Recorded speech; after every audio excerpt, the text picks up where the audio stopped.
tuning in live, let us know that you're here because we are using some streaming software and it is our first time and we want to be sure that we are in the right places. So okay, now we go live here. Yes. Perfect. So please let us know once you see it that you are live. You have us. I see we've got some people here, but you can check on your phone. Yep. Okay, Bo's checking on his phone to make sure that we are you're live on Instagram. In the right places. I am so excited. This is so fun. Okay, perfect. And we are actually going live on TikTok as well. And the YouTubes. And YouTube and Instagram and oh my goodness.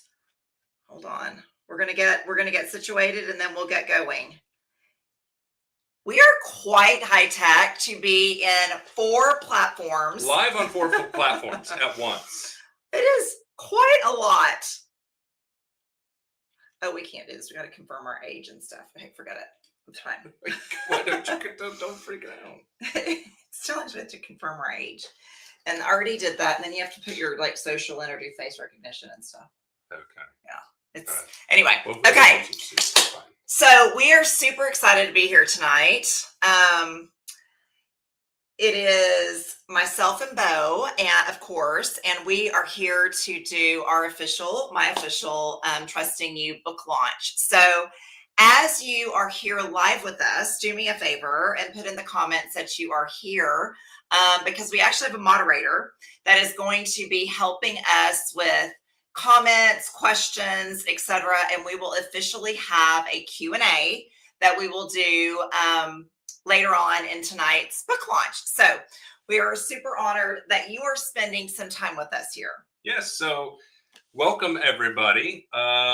This is the official virtual launch of Christy's book, Trusting You, The Journey to Unapologetically Learning to Listen, Believe, and Trust Yourself Again. And I am so honored that Christy chose me to host this with her.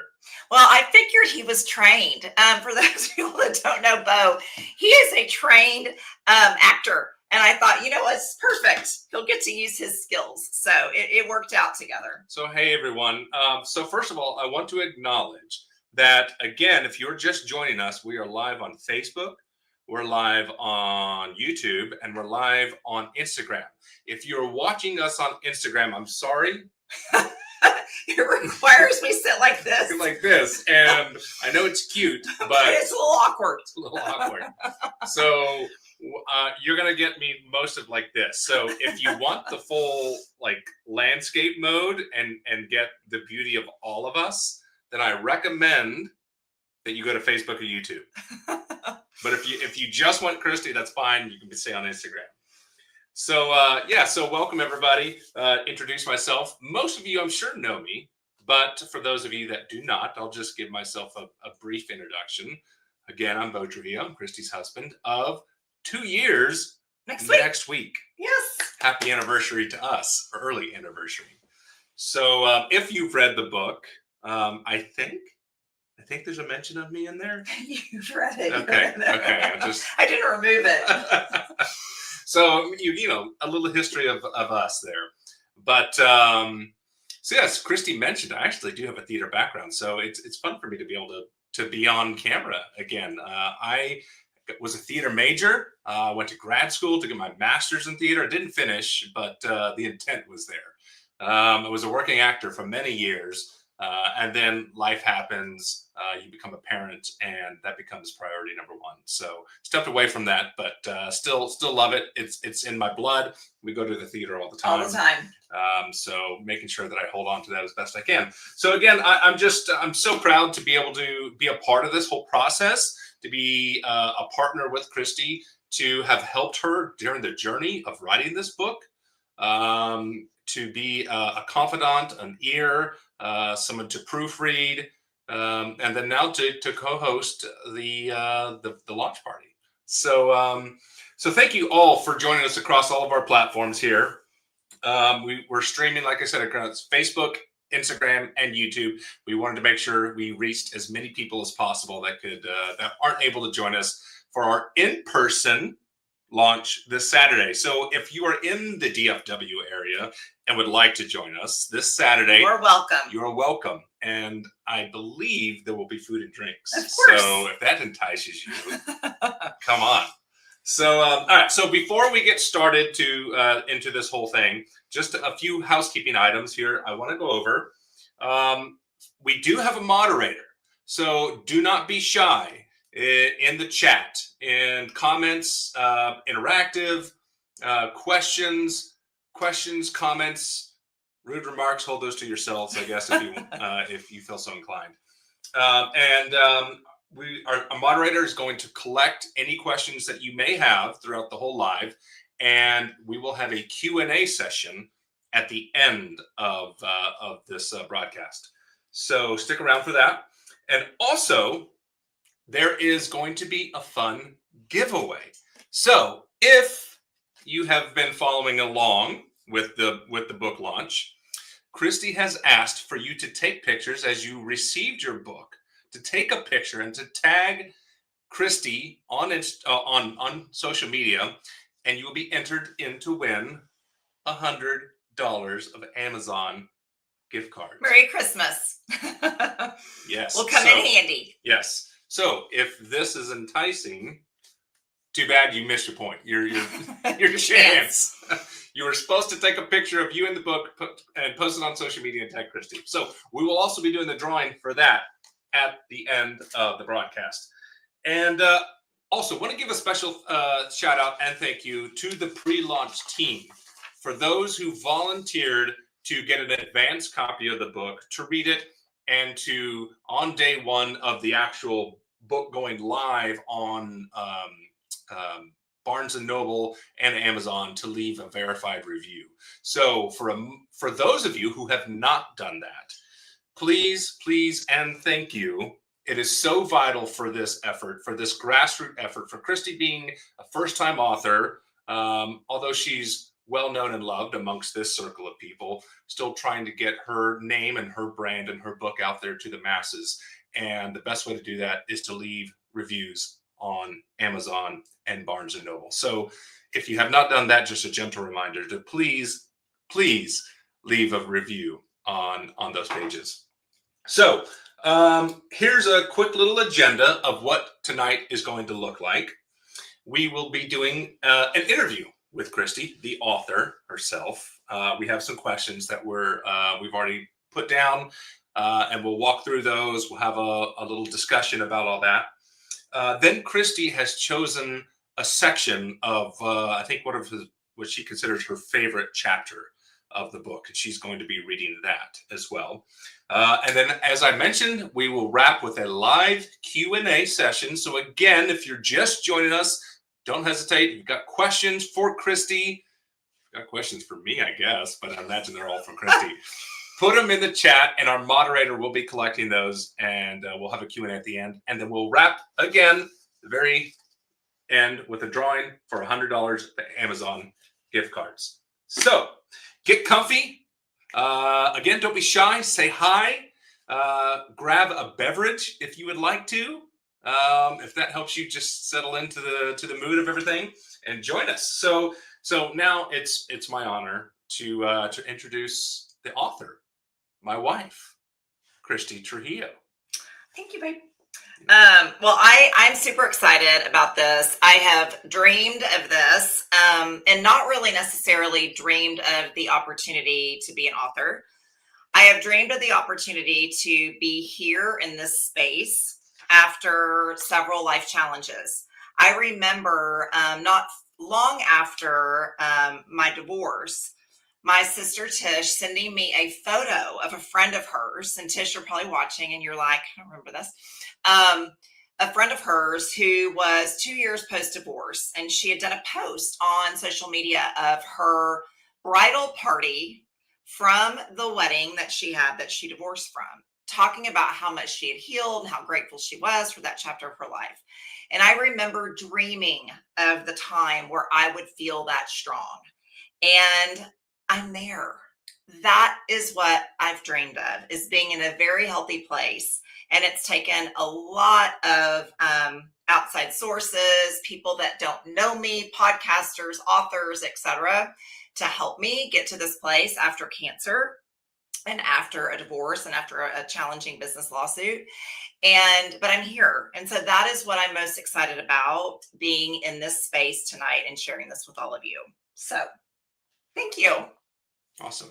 Well, so with that, we're going to jump in without any further ado into the interview portion of this launch. So we have 12 questions that we thought were kind of all encompassing of the experience that Christy had writing this book, what she hopes to get out of it, what she hopes you get out of it, and then kind of a little forward looking vision for this whole thing.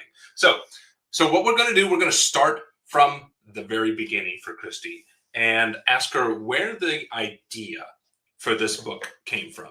Tell us a little bit about that journey. If you've been following Christy on social media, which I know you all have, that's why you're here. She did a cool little video of this where she interviewed herself. So we're going to touch back on that. Tell us about the journey. Where did this come from? How did it all start? So in 2009 is really where the idea of ever even writing a book got planted. It was when I had started my professional career in direct sales, and I had gone to a convention out in California. And I remember somebody at the convention, don't know who they were, talking about writing a book. And I thought, golly, that would be amazing. Like, people that do that, wow. You must have a real story to tell. But for some reason, that little seed stuck with me. Fast forward, in 2017, I was diagnosed with breast cancer. And during that process, I started journaling a lot. I felt it to be very healing for me. Something in those weeks and months and time frame really was a healing place. It sounds very strange to think of going through cancer as being very healing, but I really found a place within me very deeply through my faith that allowed me to think, golly, like I remember being diagnosed, laying on the exam table, and it had to be divine intervention telling me, you will rise up. And I thought back to all the people that I admired, that I might have read about or, seen in magazines at the time. This was probably, pre all the social media stuff. And read how strong people had been through challenging times. And I thought, that's who I want to be. And so I started journaling. And I remember telling a business coach that I work with at the time, I said, I've been journaling a lot, and I feel like maybe in time there might be a story to tell. I had no idea, but that's where the seed was planted. And then I went through a challenging corporate lawsuit with my two sisters. And about a year after that, started the process of my divorce of a 23-year marriage. And it was in 2022 when this burning desire inside of me to share my story became really intense. And the reason is there were so many people that had helped me through the process, whether it was like, I mentioned earlier, authors of books, speakers on podcasts, people that I would just see their reels come up in social media. It was all of their stories that helped heal me. And I decided, I think I have a story.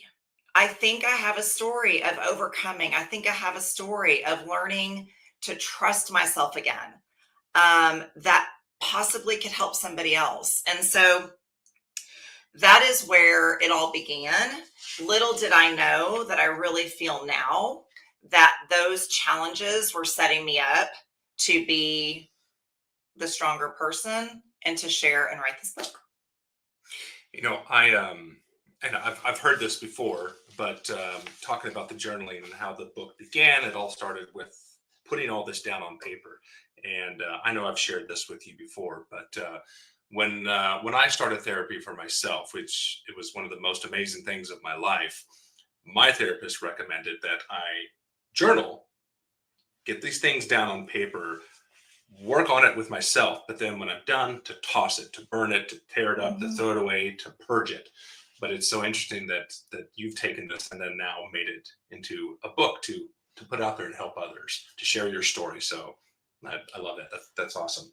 So then let's go from some, how did you have this idea of writing the book? You were journaling, you were putting these things down, you thought this might be neat, this might be cool. So talk about that process, or about the process that prepared you to share your message, this vulnerable story, with the whole world. So, most of you know, I mentioned it here if you don't, that I'm in the direct sales space, and I have been for 17 years. And I've coached and mentored and worked with, hundreds of women throughout that time period. And realizing that we are all alike. Everybody has their strengths, everybody has their challenges. And, we see that social media reel of just, life being perfect. But once you are really in deep conversations with people, you realize that we all have battles and challenges. We look polished, but we all are the same, really just trying to live our lives and be the best we can that day. And so my profession, I will say, basically is what started, created that understanding that there are more people out there to hear the story. I'll also say therapy, because I have been through years of therapy, still am in therapy. I love the opportunity to talk and heal. And I realized that so much of me being in counseling or therapy is to see that I'm normal. I think that we are very critical of ourselves when we go through challenges, especially, and when things are difficult, that maybe we're not handling it the best or that we could do it better. And just having somebody there to say, you're okay, you're normal, was huge for me. I'll say too, going through my divorce, I didn't have a lot of people to lean on, that had gone through one, I should say that had gone through one. And so having discovered certain people, like, for example, Lisa TerKeurst. And if you guys have never followed Lisa TerKeurst, she is amazing. She's a faith-based author. Somebody randomly sent me her book when I was going through my divorce. And I thought, oh my God, this woman is like speaking to me. Like, I feel seen, I feel heard. That was so healing in itself, that I realized I was not so alone and this alien, that had never experienced these things. I realized, no, you aren't. All these feelings that you're having are normal, and it's okay that you're not getting through these things overnight. Okay. So that was very, very instrumental in it. In addition, I had a phenomenal business coach by the name of Brad Bizjack that I worked with for a year. And in my journey with him, the first thing I said on our very first call was that I wanted to write a book. I wanted to learn how to forgive. And I wanted to grow my team's business by 20%. Okay. So it was like a multitude of life. And so first thing he's like, was, tell me about this book. And I was like, oh, it's a pipe dream, but it's something that, I've thought about. And he was like, well, tell me more about it. And I started explaining a little bit. And he said, you know what, between now and our next call, why don't you write down some chapter names?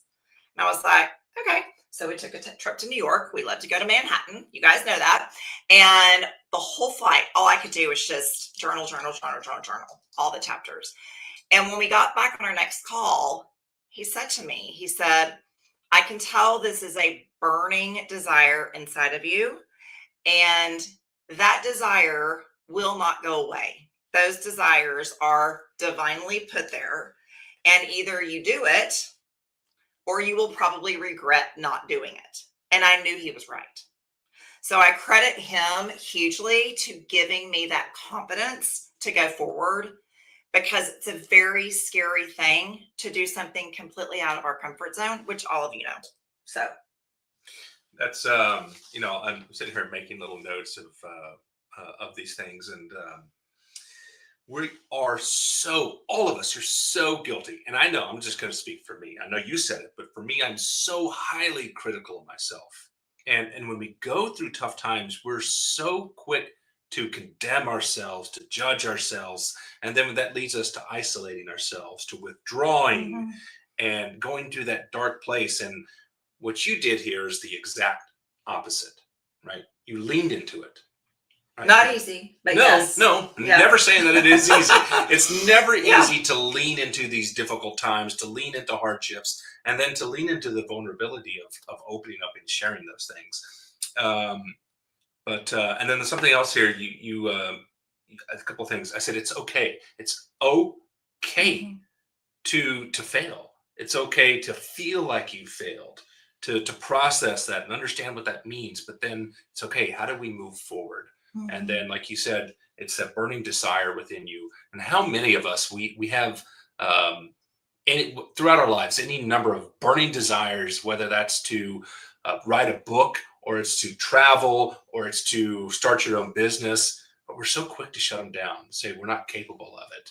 And it's just, if you have a good support system around you, Mhm. 100%. you have that good support system around you to encourage you to say, well, yes, do it. Go. Just take one step, take one step, take one step. And then next thing you know, we've got a book. So cool. So, okay. So we've already talked about vulnerability. And that's a big thing for me. I just absolutely love it. I know we've said this before. Vulnerability is something that Christy and I very much have in common. Mhm. And it's, I think, a staple of our relationship. So vulnerability comes with sharing your story. So tell us how you embrace that. How did you embrace the vulnerability of putting yourself out there publicly, what you went through, and then what advice would you share with others on that topic? So I have I think a gift. I think, we're all given many gifts. We all have lots of weaknesses.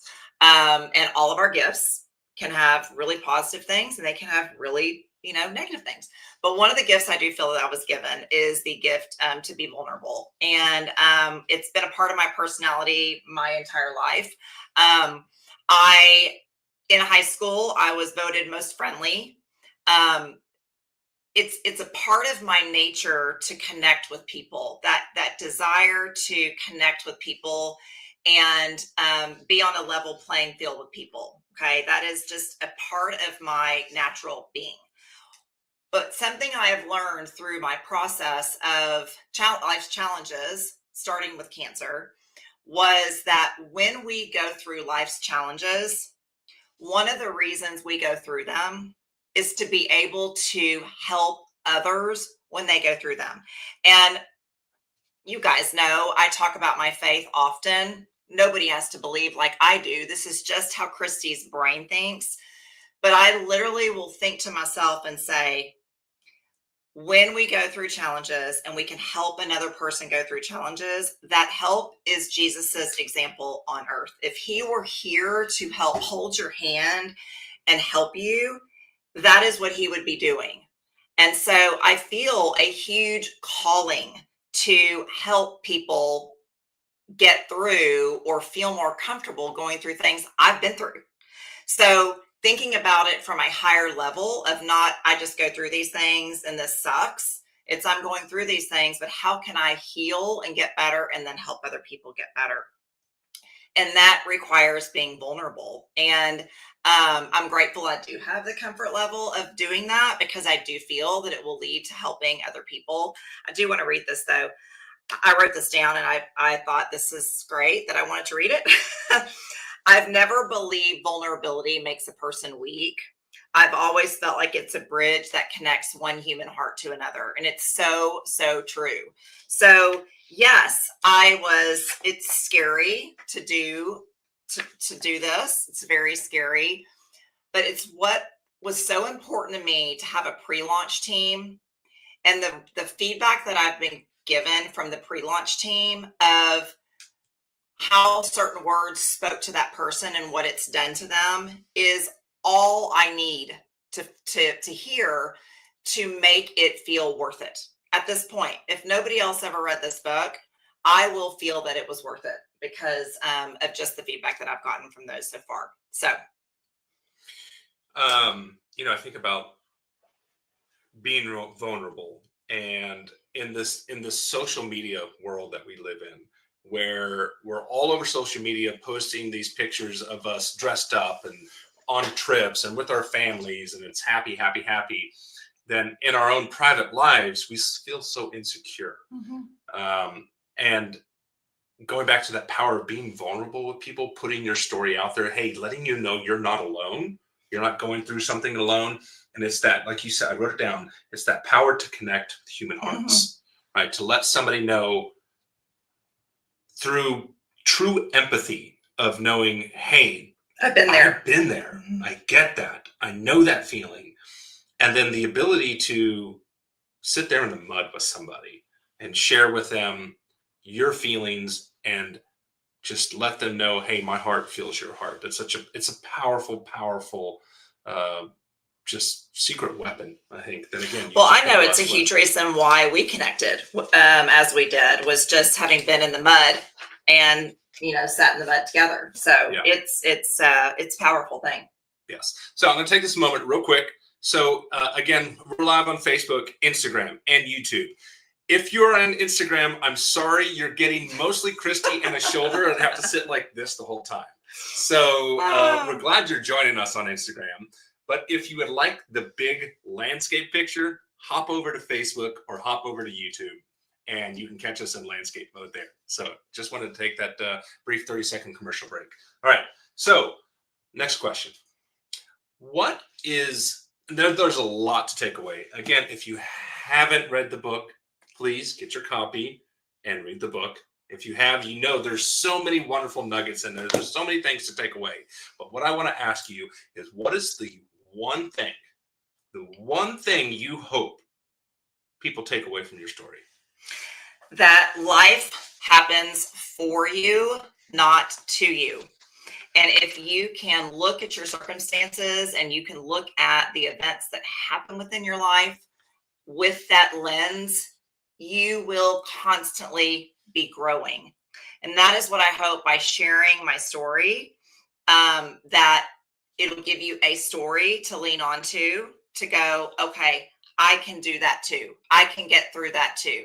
So basically just that life is happening for you, not against you, and to use that lens of looking at your issues going on. Okay, what am I supposed to learn from this? How can I grow from this? What is this teaching me? That would be my biggest hope. I know we'd had this discussion the other day, and when I was reading it, it stood out to me so profoundly, and I love it, but it's also something that we share with our children so much, that idea that life happens for you and not to you, meaning that we're not victims here. No. Right? And if you take that victim mindset, then it's such a steep hill to climb.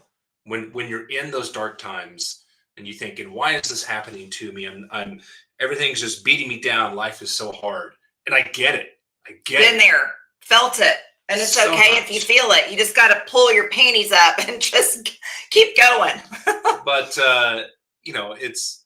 it's having that mindset, and it's so easy after the fact. It's so much harder when you're in it. But having that mindset of, I will pull through this. I will grow from this. I will learn from this, and I'll become a better person from this.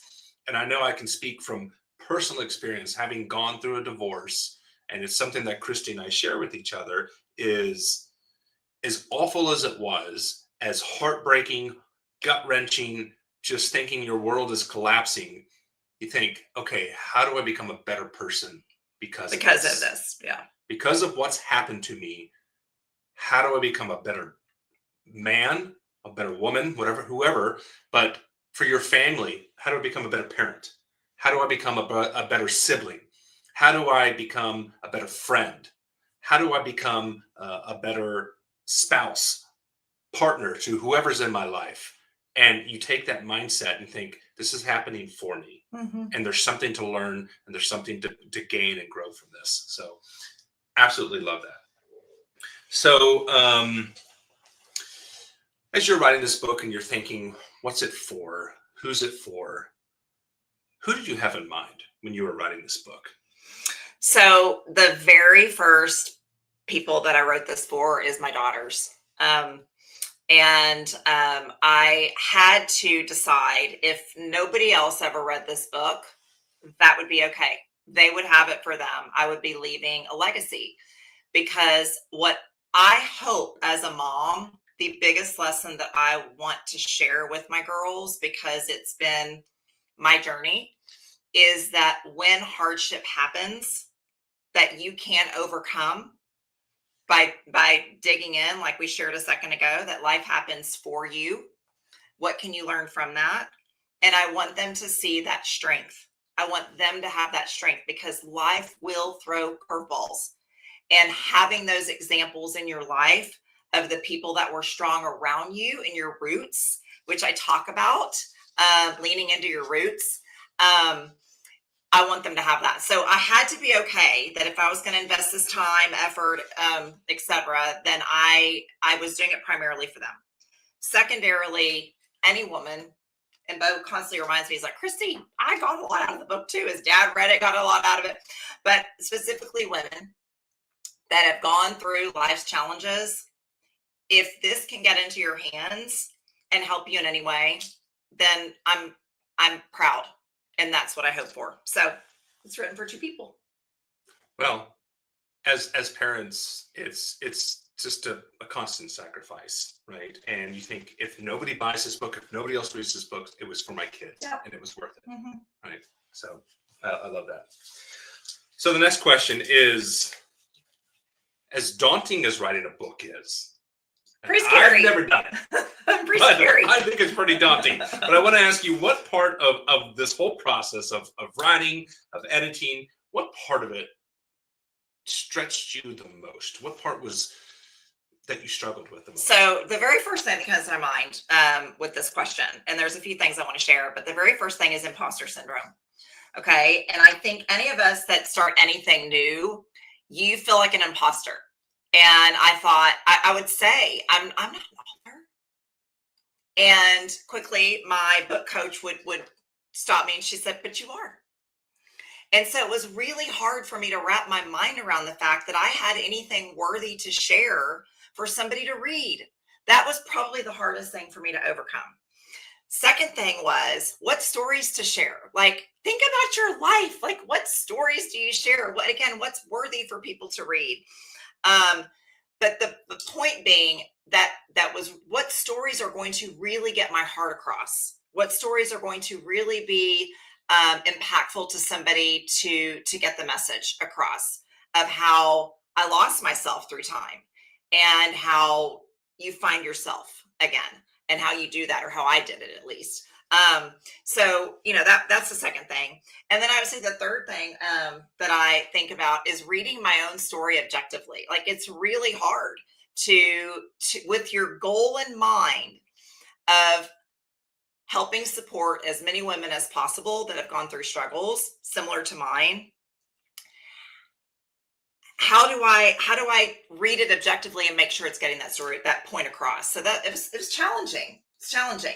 I'm not so sure it would be the same if you're writing a fiction book or something, but having it been about my life and my stories, those were things that were challenging to me. Well, you said imposter syndrome, and I know I can relate with that. As someone who spent half of my life in the performing arts, I think even though I was always successful, I had a degree in it, and had a relatively good career, there was not a day that went by that I did not feel like I had imposter syndrome. And I reckon to say that that's probably true for pretty most normal people in your life. So I guess the reason I want to highlight that is, you don't let that stop you. Don't let that imposter syndrome stop you. And let me share this. It almost did.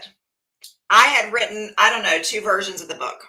And in July, I went to a writer's conference, actually sponsored by Lisa Turkhurst, who I mentioned earlier, in Charleston, South Carolina, I think, somewhere. I don't even remember, but it doesn't matter. And I was in a room of probably, 500, 800 people. And I felt like such an imposter. I'd never written a book, never done this kind of thing, never gone to a conference I've gone to many conferences, but not to a writer's conference. And so I felt like a major imposter. And even though for 2 days in a row, I sat at tables of 10 people, so it's 20 people that I surrounded myself with for 2 days in a row, not one of them had written a book. They all wanted to write a book. Now, I had written one, I was on my second edit, and I felt like an imposter. And I came home and I almost decided not to finish it. And I had a call with my business coach, and she was like, I was afraid or my writing coach, she said, I was afraid that might happen. I was like, really? Why? She said, you'd not be surprised. It's very normal for people to do that. That is just our human nature. And again, I share this because, like Bo said, I mean, we often will feel like imposters. And I think one of the things that, is my mission in all this is to make people feel normal. So it's a scary thing, it's a scary thing, but you just have to push through. I think you have and to surround yourself, like you said earlier, with the people that trust yourself and trust you. Trust you. See how I plan. See how Trust you, and not those crazy thoughts. All those voices. What do you call yours? Irene. I think you talk about her in the book. Again, if you read the book, you know this. She talks about Irene. Mm-hmm. So she did say this. So much of this is geared or written from the perspective, obviously, of a woman, but for helping women. But please do not think that it's just for women. I've read it and I relate to so much of it. I know my father has read it and he related so much to it. There's so many good just nuggets of perspective. We all, as humans, whether we're male or female, we deal with the same things. So yeah. So don't be afraid to recommend this to a man. If you read it and you think this is really wonderful, give it to your spouse, give it to your significant other, give it to a family member. Again, Christy said it's her hope is to help people maybe feel normal as you go through these difficult things. So, okay. So as therapeutic as this process was, I know it was because I was a part of it. Was there one specific chapter or one specific story that was especially therapeutic for you or felt healing for you as you were working on it? Yes. And I'm so excited because this is foreshadowing, but I'm going to be reading a little bit of it to you guys here in a few. But it is chapter 2 and it's on resilience. And the reason I love it so much is because it forced me to go in and look at where my resilience has been built, which was super interesting. And I talk about doing a resilience inventory to build up your strength when you need it and doing it before you actually need it. So I'm excited to share that a little bit with you guys because it'll intertwine a little bit about, my past, how I was raised, who raised me, and kind of where I lean in to that and where we can all lean in to gain strength when we need it. So I'm excited to read that. Well, I know the theme of resilience is very powerful. Again, Christy's going to dig into that as she reads a little bit of the chapter, but like so much of this book just really, really just push that out there is that the power of resilience and what it can do for you to not give up, to not think you are alone, that I can't do this, that I'm a victim. Again, it's how do I rise above this to look at the daunting task, the daunting road in front of you and to just be resilient, to take one step, and you get there. I love it. So what surprised you during this whole writing process? So what surprised me is what I learned from my own life. And I wish so bad that we all would invest several months of our life going through the own chapters of your life and weaving them together in a beautiful puzzle. Because what was so interesting is to see how all of the things that happen within our lives grow and build on one another. And we know this, but nobody takes the time to sit down and actually go through and learn that. So the other thing that really struck me is as I was going through this, I decided I really liked the process. And I decided that I might want to do this again some point. And I decided that I might want to take this on even a bigger journey of sharing this message, with more people. And so all of that in here surprised me because I didn't know that I would feel that way in the end. So it's kind of cool. Well, I think that speaks to your spirit of who you are, of wanting to get that message out to connect with people. Mhm. Again, it's that connection of human hearts. Yes, Right. absolutely. And It's so fulfilling to me. Anyway, yeah. So I'm going to take a moment here to remind you all to please don't hesitate, don't be shy, throw questions out there. We are going to have a Q&A session at the very end of this, and we would love to have some questions to answer. We do have some, but I would love for you guys to toss some more out there.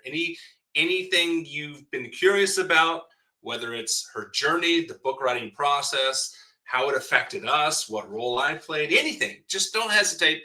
Please, please, please put some questions in there. We would love to have that conversation with you all. Okay, so moving on. If you could talk to the earlier version of you, the one who was journaling through this whole experience, your cancer, your heartbreak, your betrayal, the lawsuit, any of that, what would you tell her right now? You're going to be okay. You're going to be better than okay. You're going to be stronger. You're growing. You are rising up. All of those things that we actually know. Like, for example, my daughter yesterday called me, and she was struggling with finals. She's in the middle of finals. She graduates on Friday. And she is applying to grad school for environmental science. And she needs to get through these particular 2 classes and make B's in them. And so it's ecology and biology, not easy classes, in my opinion. And anyway, she's crying and she's stressed. And, it was like, I can see as a mom the growth in her in that moment. Like, I could see her growing. I can see her building that strength. I can see her building that resilience.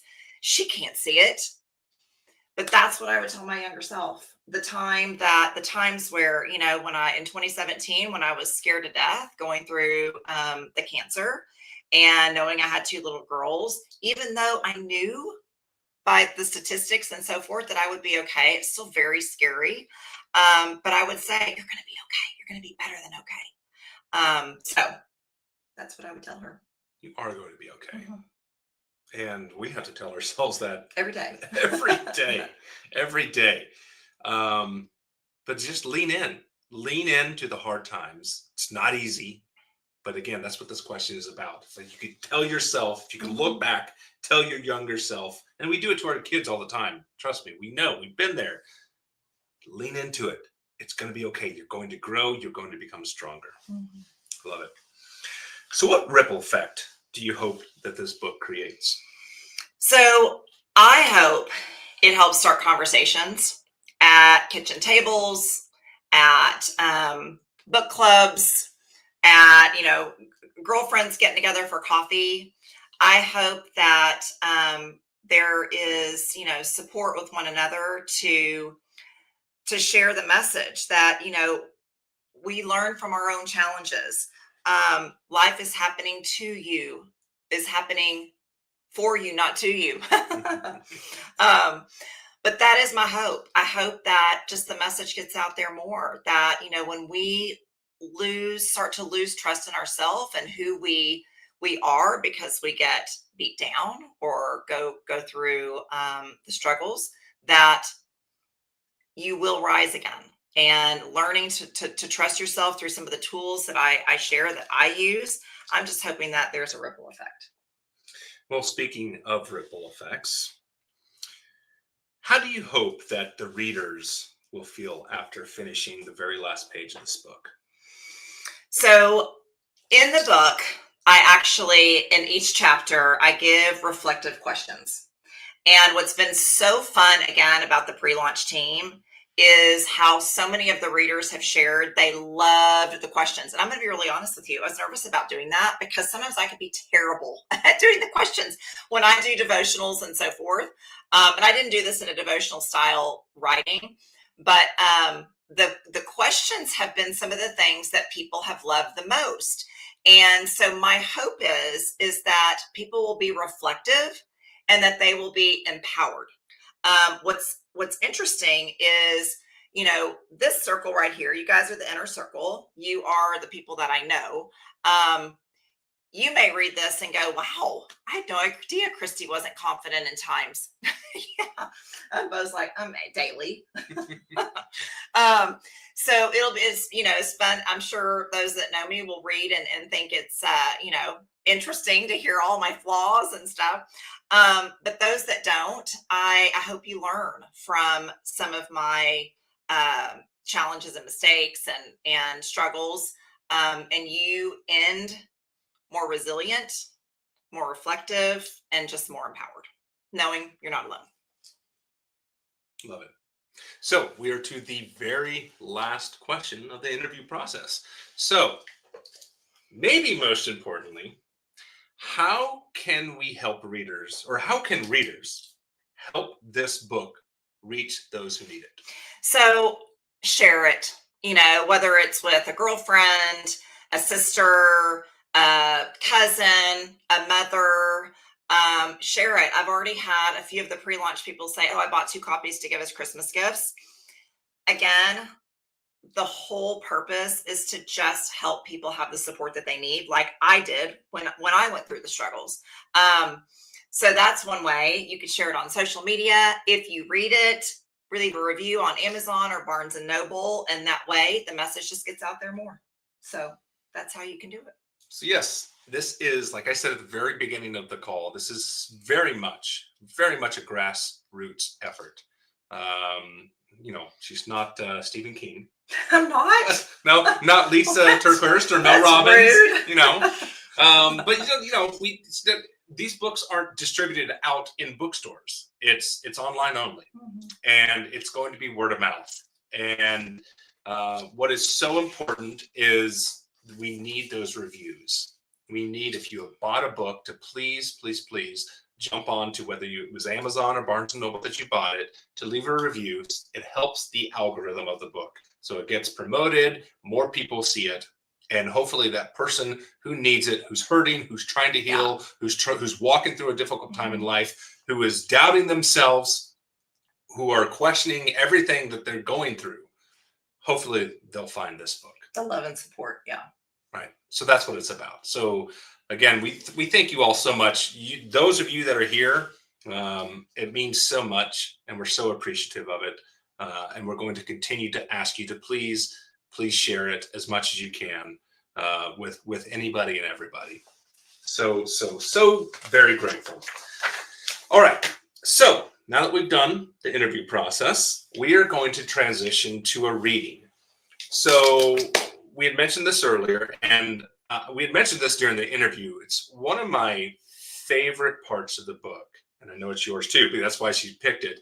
But it talks about the resiliency of how important that is.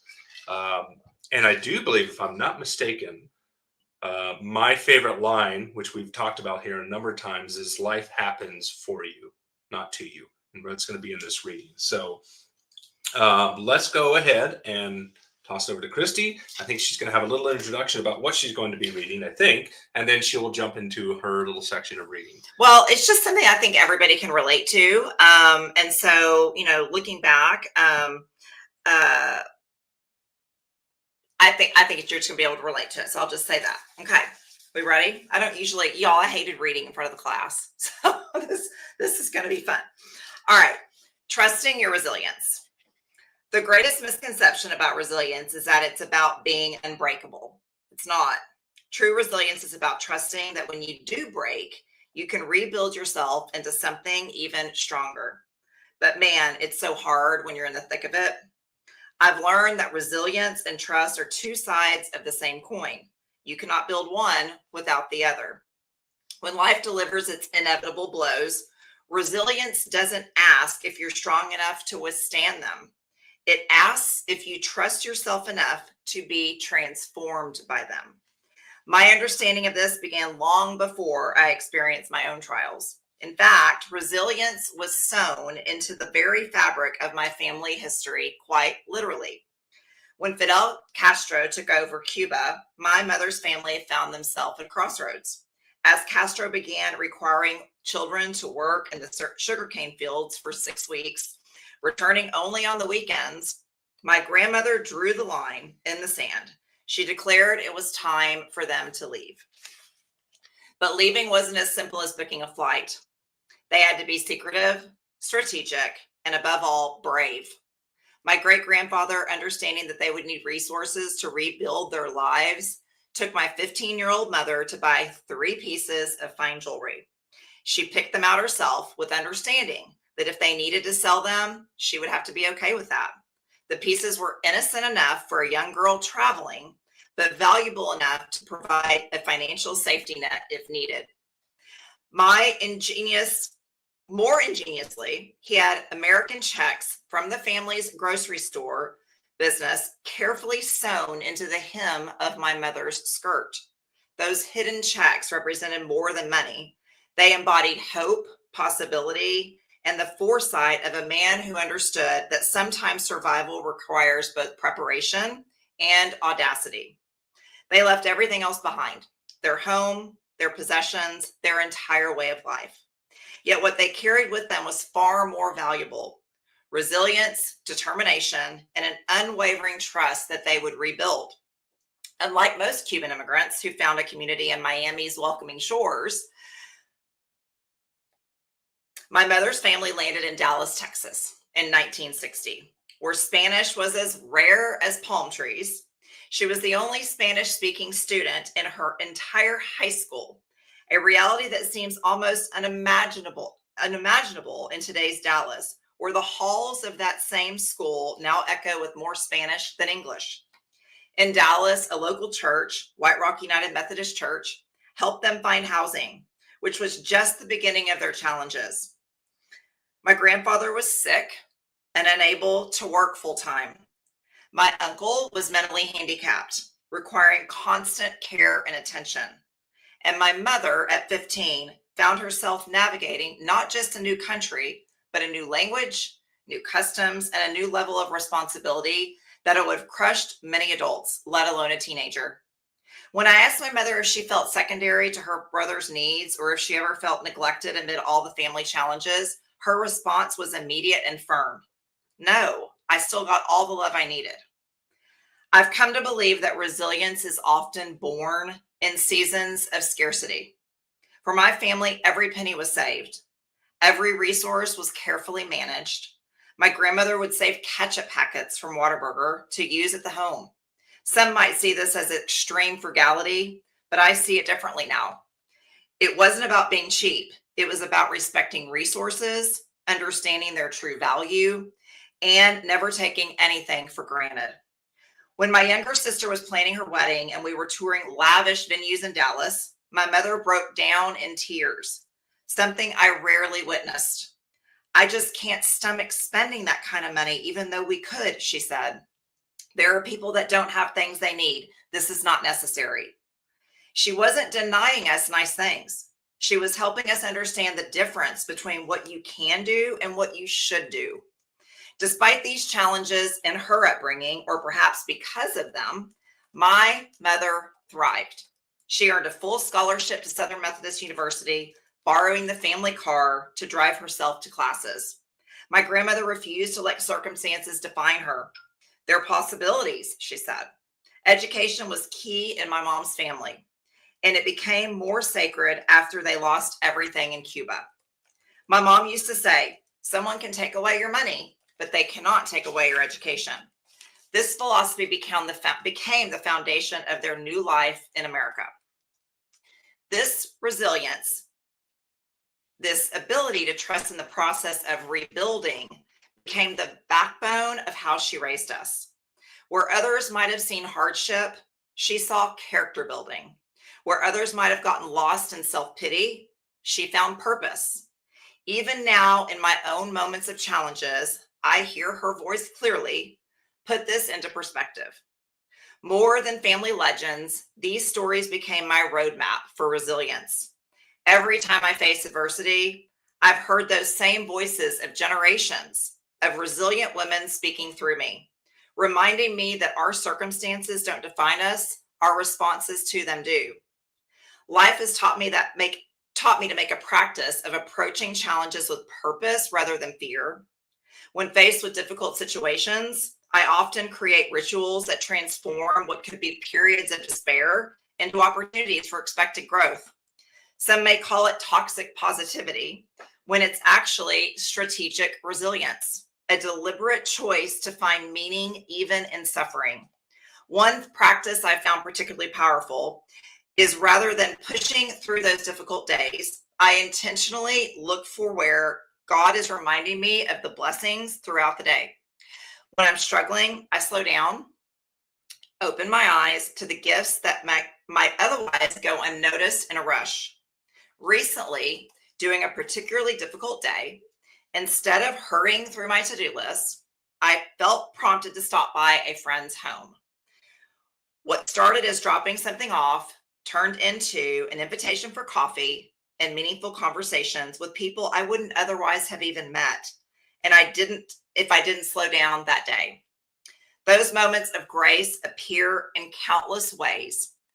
A sweet text from one of my daughters, a thoughtful message from a team member, an unexpected moment of beauty on my drive, rather than being so busy that I miss them. I've learned to proactively seek out these small blessings. It's not about distracting myself from problems, but about shifting my perspective to recognize God's presence even in difficult seasons. This practice doesn't eliminate struggles, but it does show how I moved through them, helping me maintain gratitude regardless of what challenges I'm facing. Like my mother's philosophy, even in hardship, we can choose our perspective. That's one of my favorite parts. And then I actually go into talking about building your resilience inventory, and it gives you a little not worksheet, but like Just tools questions. to build Yeah. to kind of build your resilience inventory. So when you don't feel strong, you've got, something strong to lean into. So I don't know about any of you and who all's read it or how far you've gotten, but for me, just hearing it out loud, it hits a little bit differently. And I've read this. Well, I've read every chapter as it was being written multiple times, and now I've read the book once since it's been published. But there's something in that reading just now, which I had already known what I was going to say. Little, little, just let you know, being a little transparent. I knew what I was going to say, but something caught me that I've never caught before, and I absolutely loved it. It was the word audacity, and Why? it was the audacity to persevere, the audacity to keep going, the audacity to grow. I love using the word audacity in that perspective, to just think, I'm going to have the audacity to persevere. Well, in another word that I use that I love, and I'm going to give credit to my friend Kim Craddock, because Kim, I got this from you. But one of the things I put in the title of the book is the journey to unapologetically learning to listen, believe, and trust yourself again. There was something powerful in the word unapologetically. It's an empowering word, as is audacity. So, Well, and that's so much of what I think is what defines us. And I'm just saying, I absolutely love seeing people, but specifically Christy, my wife, being her unauthentic self and being unapologetic. Sorry, I said unauthentic. Thank you. Sorry, unapologetic. I was thinking I combined authentic and unapologetic, but being your authentic self and being authentic unapologetically. If we all could always feel that way, Yeah. how this world would be. Yeah. But again, I don't know. Maybe it's me, and I don't know if it resonates with anybody else. But I just absolutely love it. Maybe I'm a nerd a word nerd. I said it backwards. Maybe I'm a word nerd, but I love the power of the word audacity, because it can be used in a negative term. It's like, that's how dare you have the audacity to be so rude or whatever. But it's I have the audacity to persevere, to grow, to keep going, to press on, to be resilient. I just love the word audacity used in that context. Good. It's such a cool thing. So, Yay. all right. So we are getting so close to the end. If you remember, part of this process, we were going to have a drawing. For those of you who bought the book, who posted a picture online and tagged Christy, you were entered into a drawing to win $100 in Amazon gift cards. Bo hopes his name's in the drawing. Well, I forgot to take a picture. Shoot, I didn't get entered. Well, there goes my luck. So that is where we're at tonight. Make sure I haven't missed anything. Yes, I gave my reflection. Looking at our outline, make sure we keep everything. So we're gonna wrap up. Okay, we have the prize. Any questions? Oh, hold on. Did I miss Q&A? Yeah. Sorry. Just kidding. I'm teasing you. I'm teasing you with the drawing. We're gonna do the Q&A, as I've been reminding people to put in questions. So we do have some questions here. And I do have names who've asked the question, but I think I'm going to not say who asked, just out of respect for privacy. Not that there's anything like super vulnerable here, but I don't know if anybody wants their name mentioned. So I'm going to start with the very first question, and it's a great question. How much is the book? To be honest with you, I'm not 100% sure. It's $24.99. Okay, that's for the hard copy. Oh, that's a good question. The hard copy is more expensive. And to be honest with you, this is very interesting. I'm learning so much through this process. There's an issue with printing. Hard copy is actually on back order. It has to do with the industry. I think it's back now. But the paperback is there. Yeah, okay. So the hardback, which is what I have, is the hardback. Christy has the paperback. And let me just going to share this little nugget here. I am, for those of you who know me or don't know me, I'm very OCD. Yes. He gets so stressed out when I bend my book. He's like, don't do that. She will sit here and like rub it and freeze the spine down. I'm like, it gives me like the heebie-jeebies. I have a hard copy, and it'll look brand new 20 years from now. Probably. Because I'll sit here and read, and I barely even crack the spine. I love my books, so I take care of them. All right, so yes, $24.99 for the hard copy. The paperback is a little bit like less. 19 or something like that. Somewhere around there. So, but good question. So, next question is a good one. What one piece of advice would you give to someone who's thinking about writing a book? I have 2 pieces of advice. Surround yourself with people that are going to build you up on that and support you on it. The second thing I would say is exactly what I did, because it's the only process I know how to go through, is start jotting down your ideas and put them in the forms of chapters. Because when my brain started thinking like that, I was like, okay, I created an overarching theme, which I knew was trust.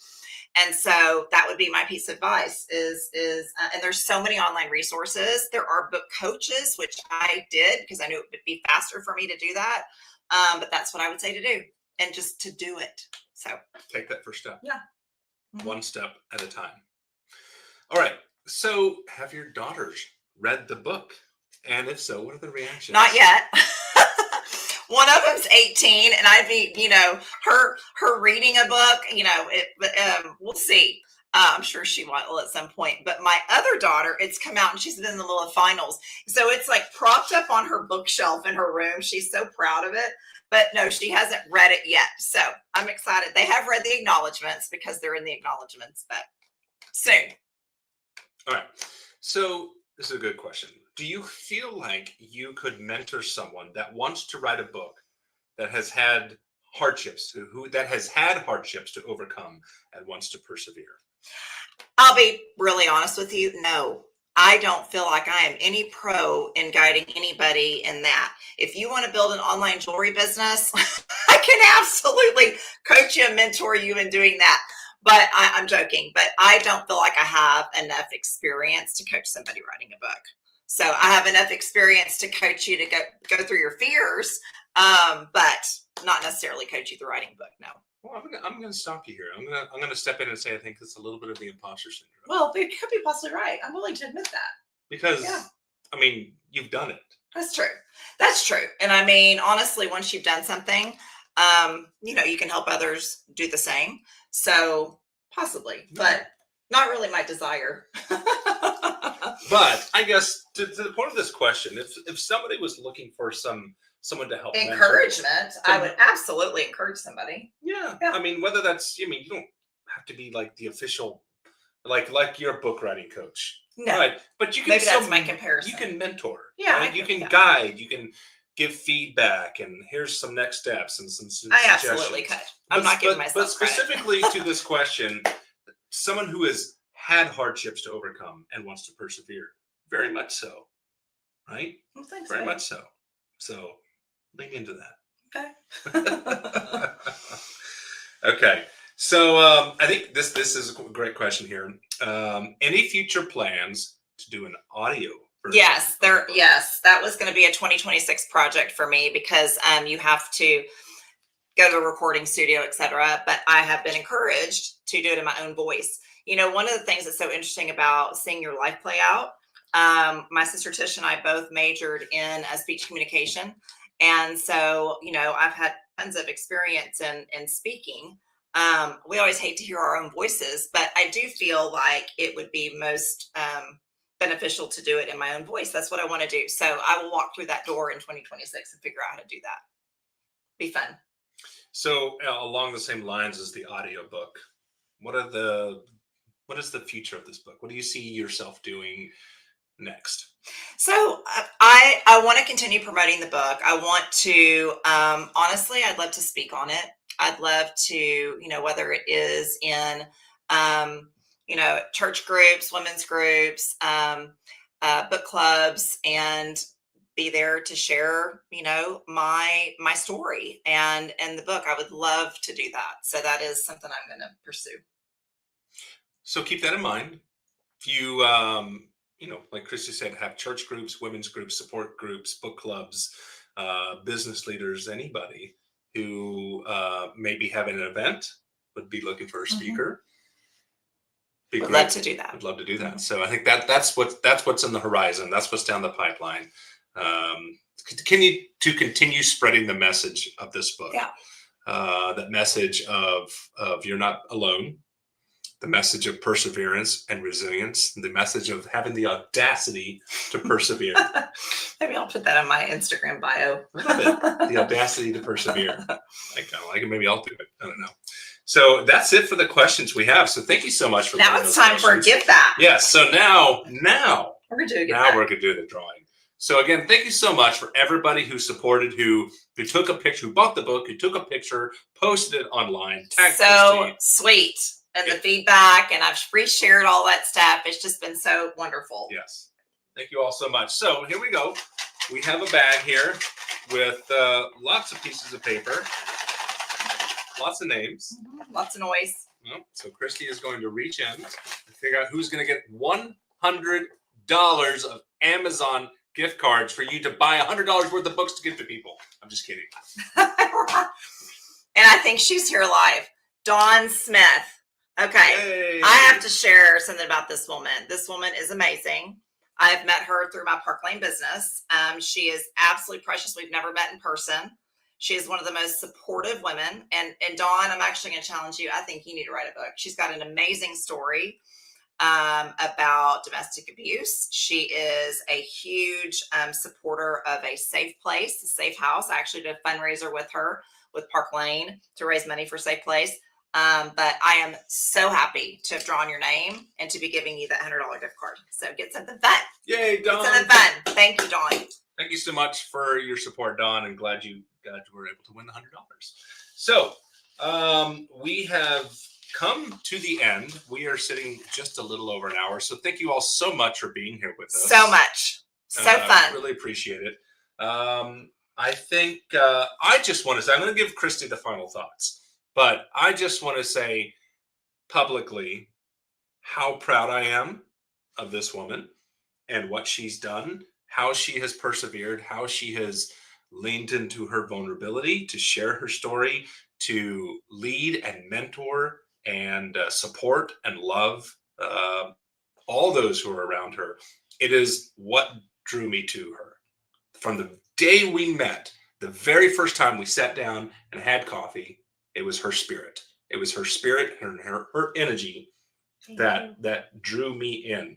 And I knew I had to spend the rest of my life with her. So proud of you. Thank you. And I'm just so honored and thankful to have been part of the process. Thank you, babe.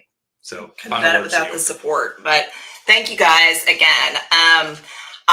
Like I said, am so honored to be at this moment in life, and hopefully it is an example to all of you, whether you are at a challenging moment. Actually, I had a really sweet friend, acquaintance reach out to me 3 or 4 months ago asking to come sit on my couch. She was going through, found out she was going to be going through a divorce, and she's been in the mud these last few months, and I've been checking on her and giving her encouragement.